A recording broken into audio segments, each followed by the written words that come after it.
So I've got a pretty simple question for you. Would you rather live in hell or die in paradise? I think for most people then the answer is quite straightforward. None of us want to live in hell. We don't want to experience unbearable suffering. And I think the idea of dying in paradise is quite appealing, really. But the way we live our lives, it's as if we really want to live in hellish circumstances. And that's because we always put quantity over quality. We always want more. We want higher incomes and lower taxes. And we do this without considering the consequences.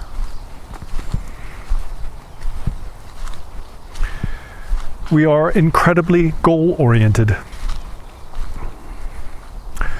And we become so fixated on our objectives that along the way we completely lose the plot. I mean, you see people doing it every day. They kill themselves, working long hours, struggling to get by. But mostly in the hope of bettering themselves, especially in the future. All the while completely ignoring the only thing that we have. That is the present moment. That sounds like a kind of spiritual cliche, I know. But this isn't just a technical issue. This isn't a matter of logic. The fact of the matter is, the only thing we experience is the here and now. And if you're having difficulty accepting this, then just think about family life. For example, for many people. I mean, we experience this all the time.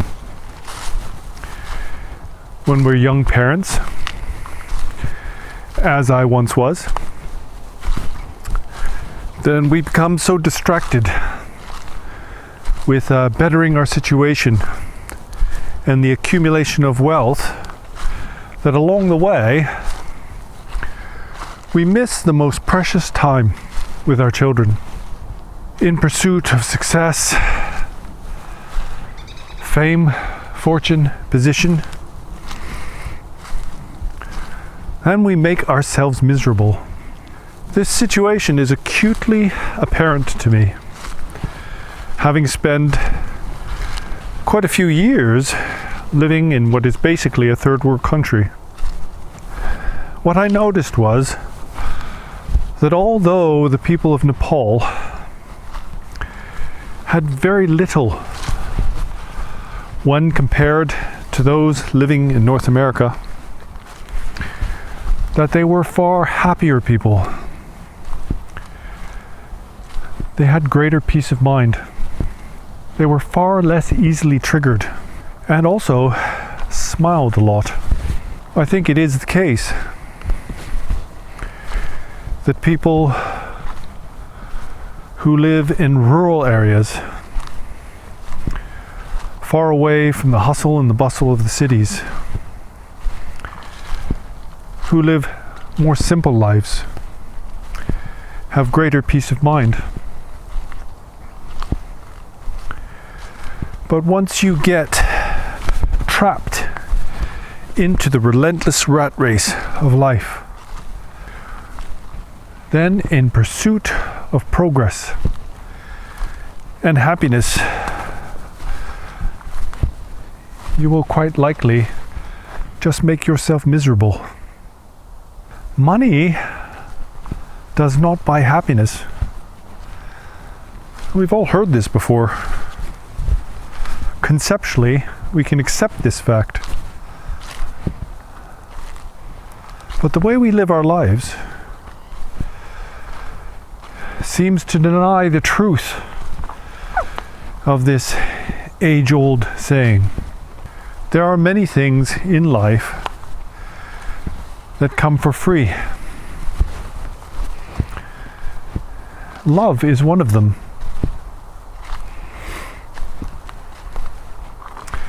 Saying good morning to your neighbor doesn't cost you anything. And part of the problem with the modern world is that we seem to have lost our sense of community. Again, using the Nepalis as an example, then for them, family and community are very strong.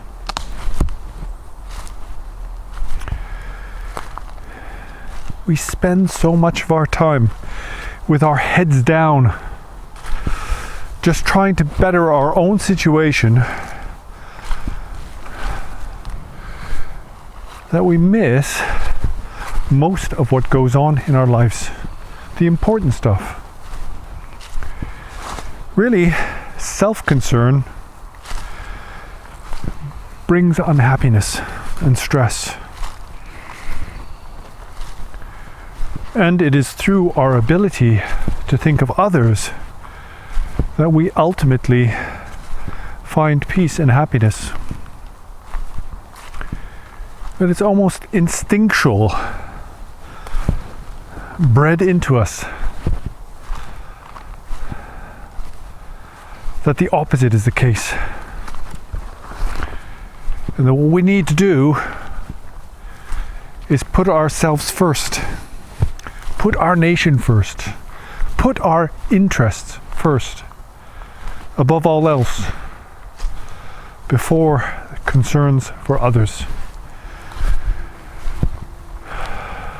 But this is the path of misery and spiritual impoverishment. We think that the pursuit of wealth and material gain brings happiness. Bigger houses, faster cars, more investments. But if I'm being honest, I'd have to say that I've never met a rich person who experienced peace of mind in their life. Most of them are miserable. And the ones that I've met, and I have met quite a few in my life, who are the happiest are those who use their influence and their resources to benefit others. There is a joy and a happiness that comes from working for the benefit of others. There is a sense of peace and tranquility that one gains when one drops one's relentless concern for one's own well-being. This instinct may be useful when it comes to raw survival. But the truth is, these days, we live, and I'm speaking for North Americans, in the richest nation on earth. Not only the richest nation on earth, but in the case of the United States of America, for example, the richest nation that has ever existed throughout human history. But our impression is that we are impoverished. And because of that, we are unable to be grateful and appreciate what we have. Of course, in this regard, some of us are better than others. And those who are able to show gratitude and appreciation for the great bounty that we experience are what we call more spiritually advanced individuals. So my advice to you is to count your blessings and to be grateful for what you have. As it's taught in the Buddha Dharma, then one needs to be easily satisfied and of few desires if one is to achieve a state of peace and tranquility. And not only that, but the actual source of our suffering is craving or desire. And that's because gratifying our desires is likened to drinking salt water. And the more you drink, the more thirsty you become.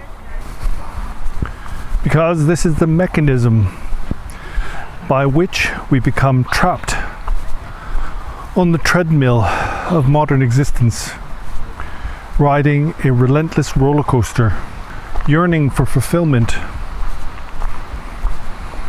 an emotional succor, in placating our materialistic desires.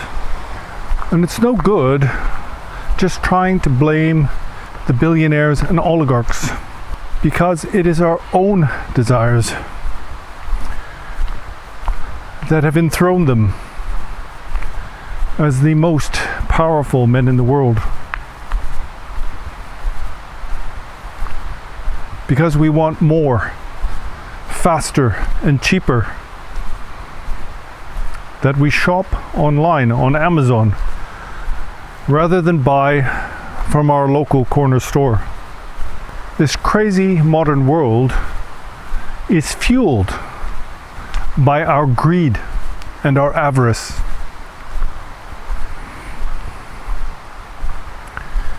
And all the pain and suffering is a consequence of our resentment and hatred. So my message to you is this: look in the mirror and first remedy your own afflictions. And by this, then you can become a beacon for others and bring about lasting and positive change in this world.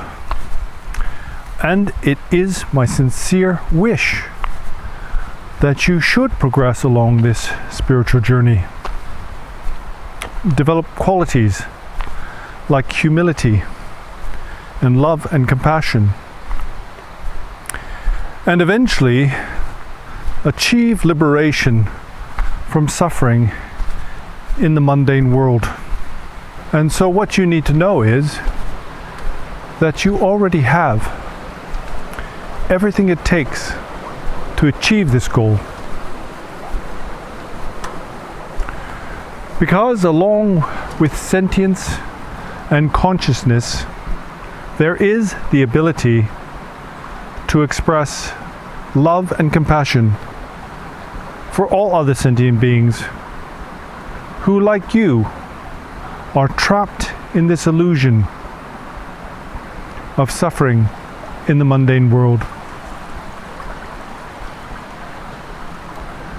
Well, I think that's about all I wanted to say. And so, for the meantime, good luck with your practice, and see you later.